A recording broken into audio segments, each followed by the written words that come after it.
Thank you all for coming. I know the first session after lunch is never a prime spot for anybody. And I'm sure you walked in thinking there will be a dark room and I can take a nap, but it's a small room, well lit, and I can see every one of you. So do not fall asleep, because I might ask questions. My name is Anand Medepalli. I am the Chief Product Officer at a company called Shippeo, and I'll talk about what we do. Delighted to be here. And if any of you are curious about the title, I don't know, was anybody, did anybody attend last year's event?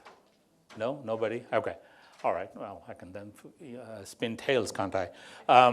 I spoke at last year's conference, and my title for that was Why Supply Chain Executives Are Not Sleeping Well. And I thought this year I could say, finally, they're sleeping well. But unfortunately, as we all know, no, you're not. Okay, without further ado, let's dive into that. I typically in my talks, I talk about supply chain, what the issues are, and what people should be thinking about holistically, et cetera. I love my company, that's why I work there.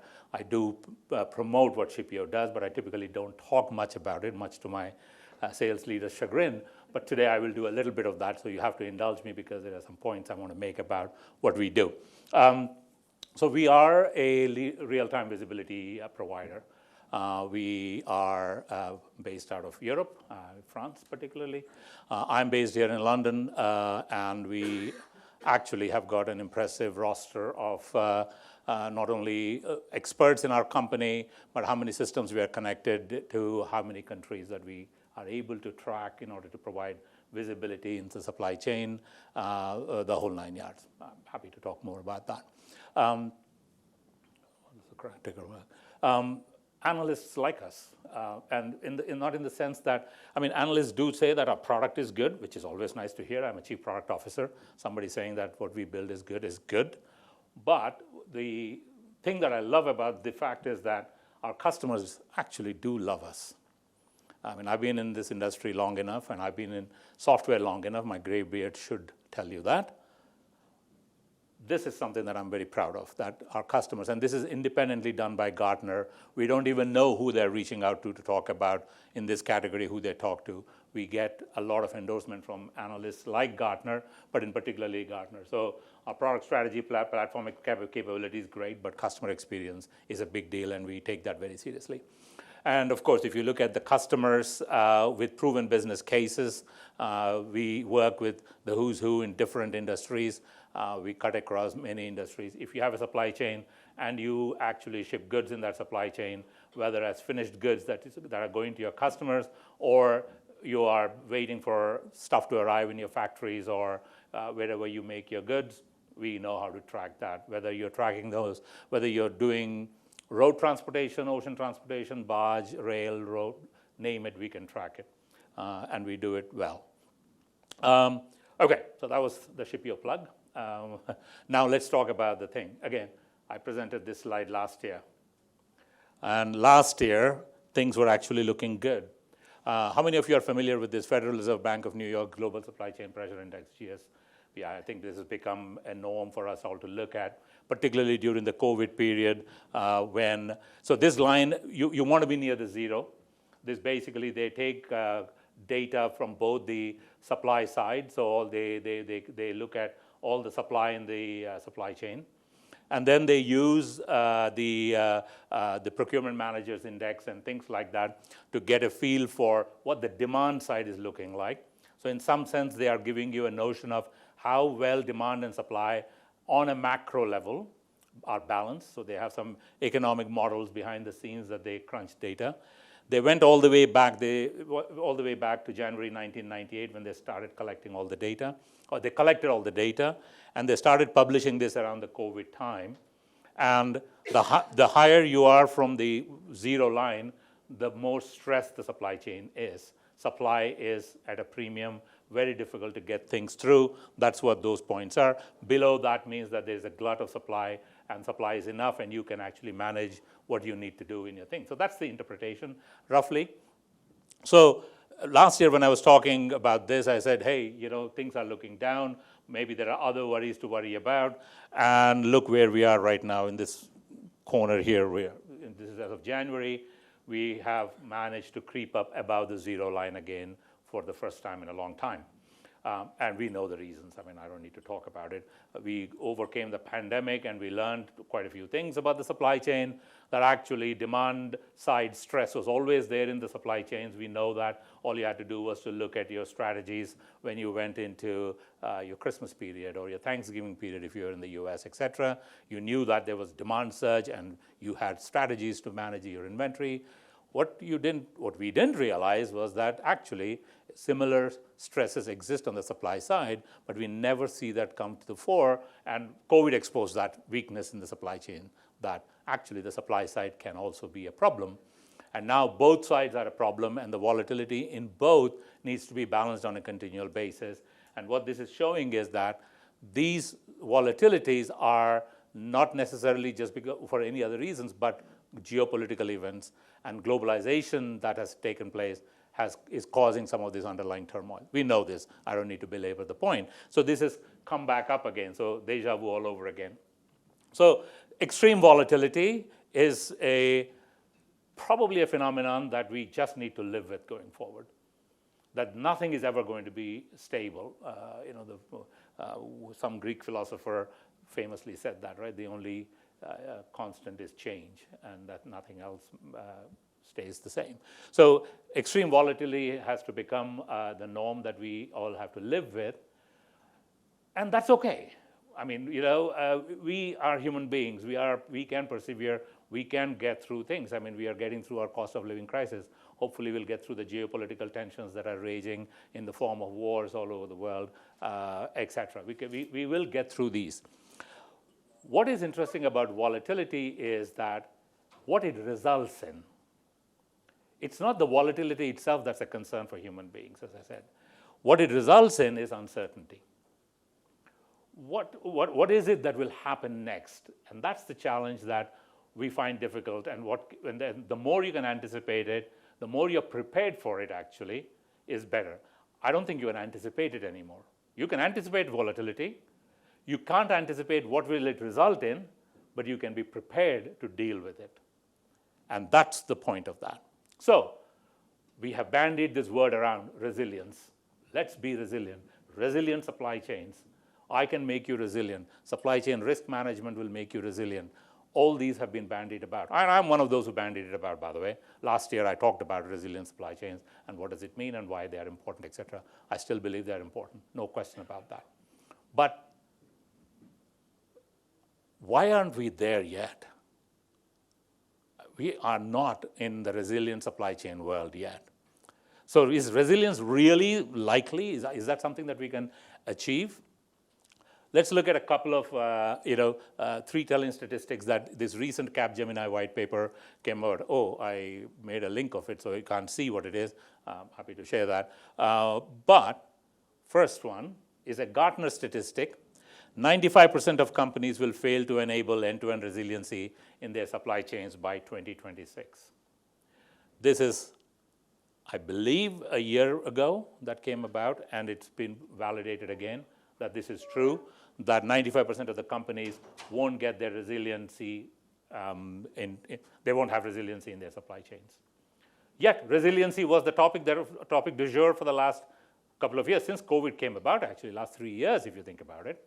But 95% of the companies are not going to be resilient. What does resilience mean?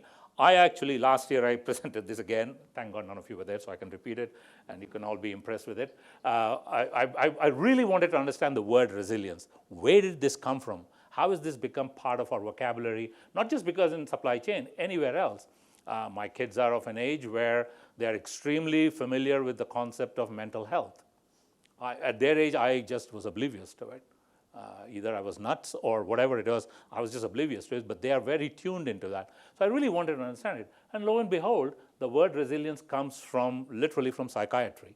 From books of psychiatry they use the word resilience to describe how we deal with trauma, how we deal with our personal issues. So basically, if you looked at the textbook definition of resilience, is the ability to understand the root cause of what caused it. So that's why you lie on a couch and you talk about what your problems are. So they get to the root cause of that. And then give you a toolkit or tricks to avoid that happening again, or if it happens, for you to better cope with it.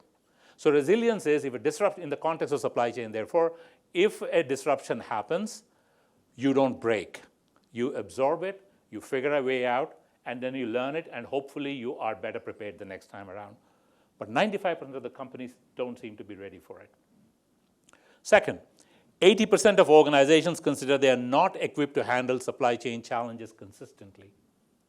So the second part of resilience definition, 80% of them say, even if we know that this is likely to happen because this happened, we really don't have a repeatable process. We don't know what to do. If you dig deeper into that study, which I have put a link down for, you will see that they say that actually we can't repeat a process, right? 68% of organizations fail to report positive returns on their digital investments. Why is that relevant? Digitization was supposed to be the panacea. I believe it is the panacea. But 68% of the organizations are not seeing ROIs on their digitization initiatives. Let's understand why. Let's try and understand why. What's wrong with that? Right? I mean, I come from the technology world. I live, breathe technology day in and day out. So to me, it's like a surprise, but not also. Because digitization will solve, particularly the revolutions that we are seeing in AI and advances in AI, et cetera, all go hand in hand, and yet this is a challenge. So why? Why is it proving so hard? Now, for digitization to work well, think about how you drive your cars these days. I'm not talking about driverless driving or anything like that. I'm talking about your standard car that you're driving these days, right? How many of you use the GPS in your car or Google Maps? Almost all of us, right? When was the last time the GPS said turn left and you challenged it? Well, you would. So does my wife. So let's talk about that separately. But by and large, we trust it. Unless it's telling me to turn left and the road has been blocked and it had no way to know about it, I don't challenge it anymore. I just turn left. Why do you think you do that? How do you have so much faith in that machine voice telling you to turn left and you turn left? Because you trust the information that it has. It knows, because of the satellites above it are telling it what's going on. And if you use Google Maps, which bought Waze, it also incorporates information that Stuart passing by earlier on said, hey, there is a breakdown here, things could be slow, and you actually know this information, and therefore you trust the system to tell you, right? Honestly, I think that's what is at the root cause. One, so it's all about information. Digitization will work with perfect information. So let's talk about what that means, right? Information latency. One, I turn left and I'm stuck in the jam, and then it tells me, oh yeah, there's a jam here. Thank you, good information. Could you not have told me that 2 minutes earlier or a minute earlier before I turn left, right?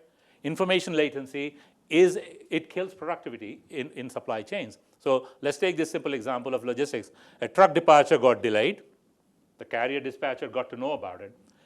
By the time the shipper transport analyst got to know about it, the vessel on which you were supposed to load the container that the truck was bringing has departed. That communication channel between the two, however, whether it's automated, whether it's manual still, I don't care, there is latency, and we see this, we live this day in and day out. We track all these shipments, and we can see that this dispatcher, the truck moving, is not going to meet the delivery vessel departure time. We can tell that already in our system, and we alert saying you're likely to miss it. Then that information further is lost when the warehouse manager needs to know, because he or she needs to do things with that particular shipment that's coming their way. And then obviously you're not able to deliver it to your end customer. Let's assume that you care about your customers, and therefore customer NPS is affected, right? So the information latency kills productivity. This person is waiting, this person is waiting, for sure this person is waiting, right? So information latency. So information is the currency that we need. I'm deliberately not using the word data. Data, I mean, if I tell you 523, I gave you a very good number. I don't know what that number is, but I gave you that number. It's data. But what does it mean? You don't know. There's no information. So I'm deliberately using the word information instead of data in my conversation today. So second, let's assume that you kill all the latency problems and you are actually providing data, and you simultaneously broadcast this data to the warehouse manager, to the transportation analyst, to the customer, everybody. Boom. Then what? If you have silos in your organization, it kills efficiency. All of you will take that data instantaneously and will do different things with that information.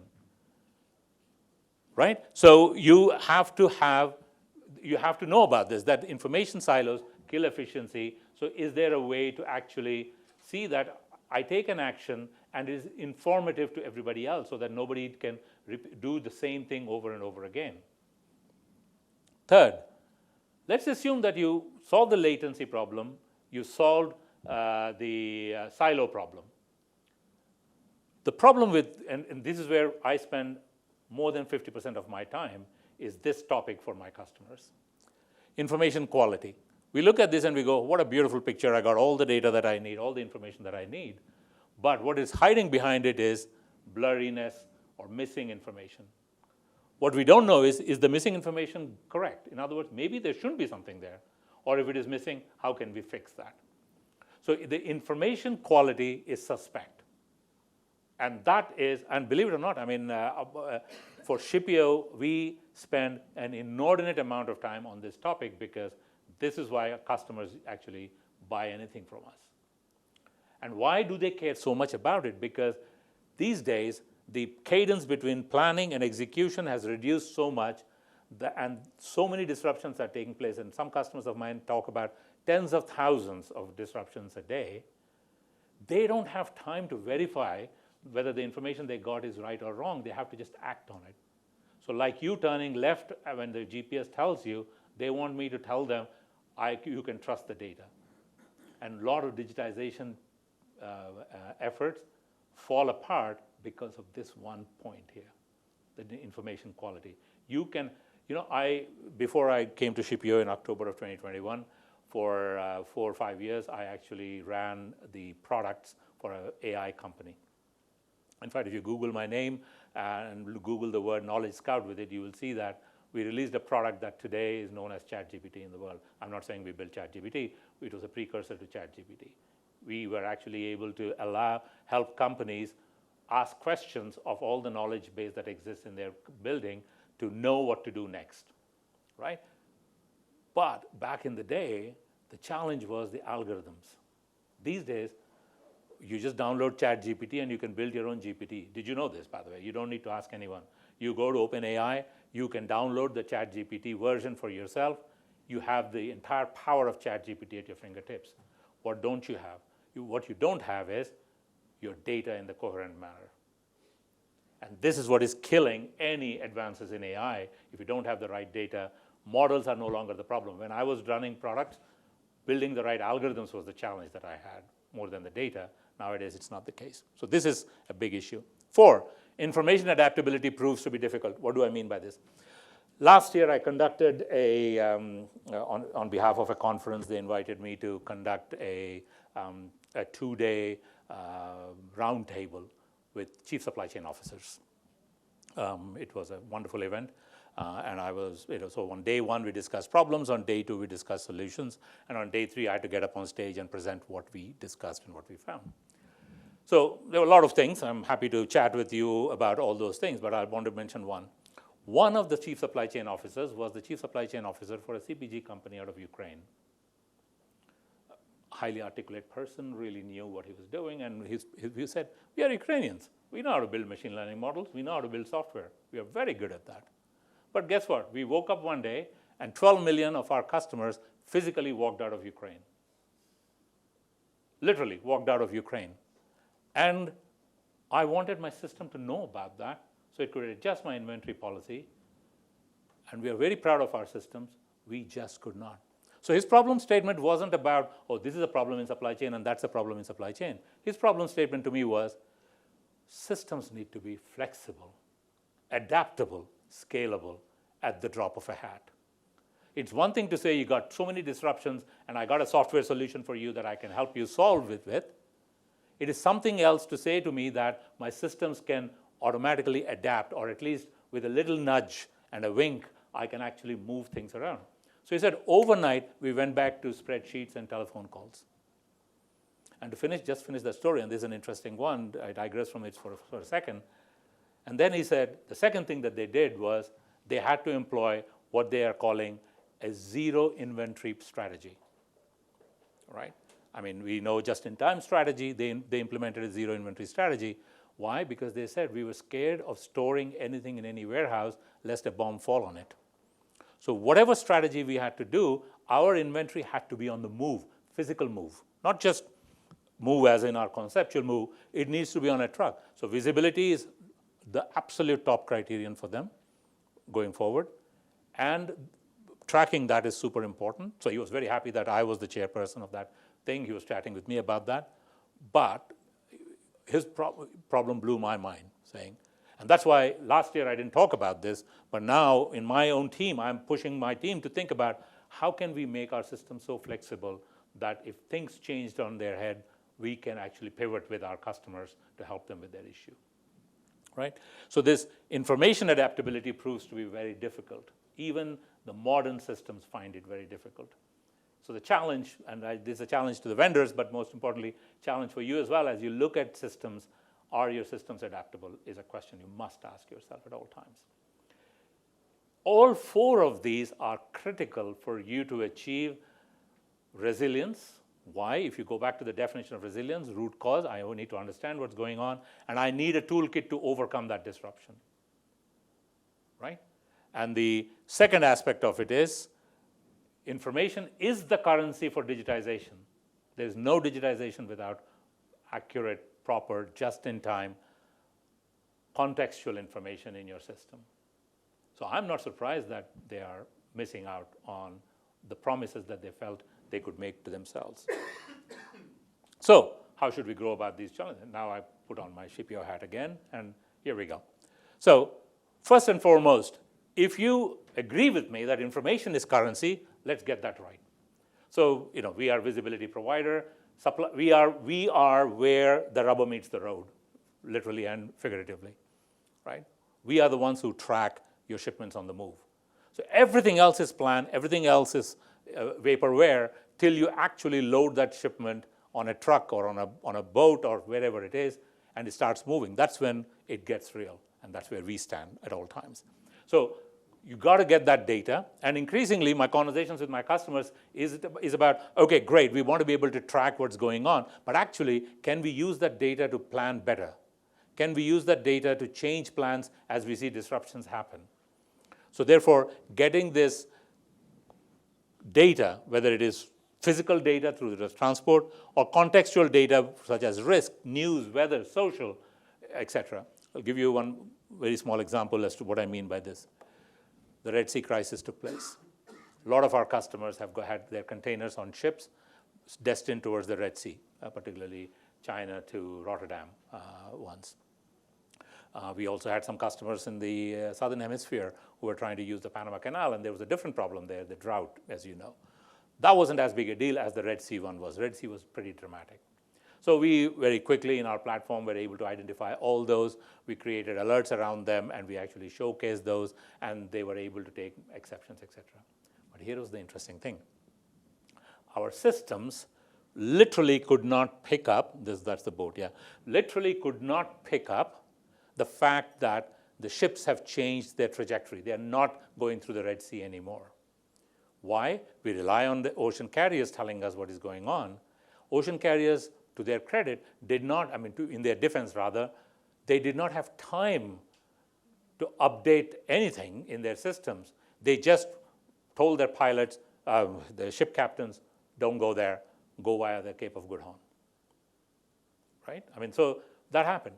There was no way for my system to know, except that our system is flexible enough so we could physically do that. But here's the interesting thing. Some of those carriers announced in the news, whether it was on their press release or what have you, that effective this date, so-and-so number of ships, or all these ships are actually being diverted away from the Red Sea. Now just imagine that you had a system that was doing this, but contextually picked up that information from the news. I don't need anybody else to tell me. We have data in our system. We have geofenced 3,000 ports around the world. We know every maritime lane and the average lead time on every maritime lane in our system today. We manually went in and identified those containers and updated the ETAs of those, knowing fully well how much time will be added to the trip, average trip. But I wish I didn't have to even do that. If I could just scrape the news or get the news or understand from a risk provider or risk data that says there's a risk of these ships being diverted, I could proactively get it done. Going back to systems being flexible and being contextual in time. So clearly, connectivity, as we call it, so you get to see what's happening at all times. So that you get the raw data, and then you have to convert that into contextual data, contextualized information rather. Raw data gets converted into that via what we call a visibility layer, where your plans, your milestones, your predictions, your exceptions, what have you. You do things to convert that raw data that's coming from different sources to contextualize it into one nugget of information, one insight, right? So low latency, high quality, must have with that, right? So this is what you have to do, in my opinion, right? And you have to have this information to be adaptable in order to be able to do that. Again, I'm hitting my own points. Through an automation layer. Why is that important? You can get through quite a few things here, but if you are like any of our customers are, tens of thousands of disruptions a day, tens of thousands of issues to deal with, you need some form of an automation. Can the plan adjust itself, and can I get visibility into that? Do I have a control tower to manage and continuously be able to do that? Am I looking at my suppliers in a smart way? Do I understand the risk associated with that? And that needs to turn into actions and resolutions so that you have a continuous virtuous cycle of information sharing in your organization and not have silos, right? So cross-departmental approach. And what we recommend is, and therefore, you have a data, you have to have a data-centric architecture. You need to have a business process-centric architecture. You need to have a cross-departmental architecture. You have to. There's just no choice in this. And what we recommend is start with visibility, because you definitely need this at a minimum. This is the foundation. There's no automation. You will not turn left if you didn't know that your GPS was giving you accurate information. So get information right, and then we get to do that. And that's what our platform does. We call it transportation process automation, because we are able to do that. We underpin it with high-quality data. We want to streamline end-to-end transportation processes. We have AI and machine learning embedded in the platform, so you don't have to worry about that. And we have collaborative workflows in the thing. So this is could not load YouTube player. What happened here? Okay, my bubble is burst. I was doing so well. What happened, Ian? Oh, dear me. Okay. All right. I can live without this one if it comes to that. Oh, you have it downloaded here, right? I do have it. I do have it downloaded, actually. You can play it from. Wi-Fi is gone. Okay.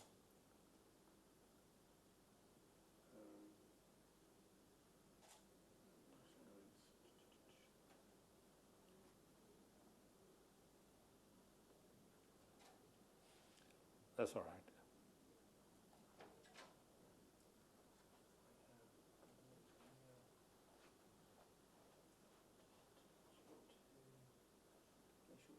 Yeah, so yeah, that should have it, no? Okay, let's stick with this one then.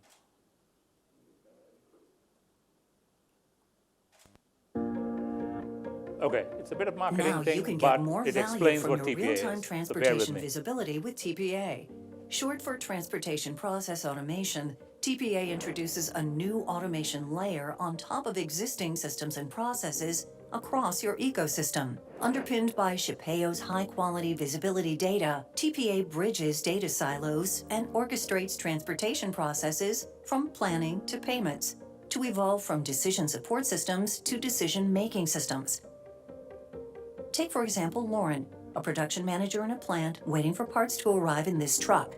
A late delivery could mean missed delivery slots, high dwell times, penalties, unhappy customers, or even a production line halt.